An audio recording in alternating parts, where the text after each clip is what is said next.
கல்யாணம் ஆகுற வரைக்கும் இப்ப எங்க வீட்டுல எங்க அப்பா என்ன பயங்கரமா கவனிச்சுப்பாரு பண்ணுவாரு சாப்பாடு விஷயத்துல கூட.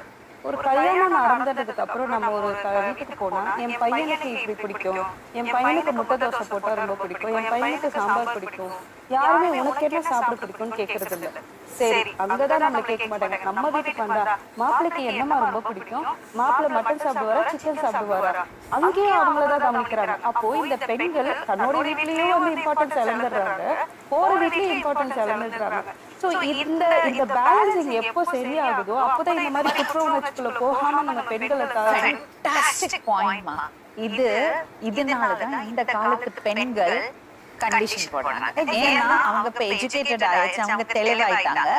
இப்போ வந்து அவங்க சொல்லும் போது எங்களுக்கு வெல் செட்டில்டா இருக்கணும், ஒரு வீடு இருக்கணும், இவ்வளவு சம்பாதிக்கணும். ஏன் இவ்வளவு வருஷமா நீங்க சொல்லல? என்னென்ன சொன்னீங்க? அப்பெல்லாம் பேசாம இருந்தோம், அப்பெல்லாம் நல்லா இருந்தது.